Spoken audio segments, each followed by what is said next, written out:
The first time I was locked in the psych ward, I was about 15, around there. I went next door and I was upset because some girl broke my heart. I went next door to see another girl named M. Ironically, all their names begin with M for some reason. Don't ask me why. It's a weird coincidence, and I don't want to describe it any other way. And in a way, it kind of works out for the better. You know, you'll understand. I'll explain the comments of it. I really have to. But make a long story short, it was the anniversary of Chike's death. Around the anniversary, I was in the psych ward. Everyone's shaking their heads, saying they don't feel sorry for me. And before that, my aunt had thrown the basketball at my car. Okay, this is taken back. I know the band's a little bit out of order, but I'm trying to remember everything, and there's a lot that goes into it. And I'm trying to line it up as best I can. So she was calling us the big heads. She said she's gonna rock the boat, and I remember all these little details that she said, and it was part of some psychology, being performed. I believe that she noticed that the New World Order was doing some kind of psych op for whatever reason. Probably simply due to the fact that she is familiar with the psych wards and how they do people dirty. And to solidify her plan, she probably even volunteered herself to go in first. I don't know how it played out, but she was giving me hints of what she's doing, knowing that subconsciously, knowing that she is doing wrong, is going to pit me against her and probably even help her justify what she did and what she's doing to me.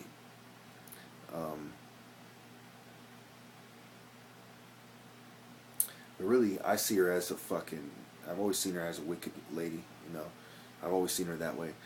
I gave her plenty of chance to change my mind, and she just solidified my point all my life. And there's nothing really I can do about it,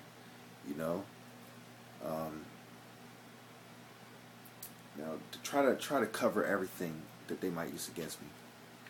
When I was little, I used to act up, and I pretty much was abusive to people, okay? And this was pretty much a reflection of growing up, being spanked and hit with shoes and belts and things of this nature. And my older brother got a little bit worse, and as a result, he kind of took it out on me. And later in life, he had emotional problems. Later in life, my dad kind of make it up to him in exchange for helping him keep me in line.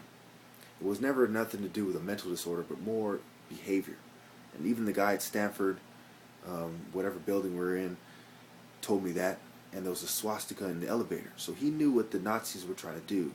And he's at an Ivy League school. It's fair to assert that, So he pretty much agreed with me. And so, to make a long story short, Chike was responsible for holding me down while I go into the psych ward. And he helped make the decision too. So all the people, who played a part in it, they got to use a superficial excuse of, oh, we're helping a brain surgeon out, when they really have something against me. And I would go as far as to say that his secretaries also overheard what's going on and would probably keep quiet about it out of respect.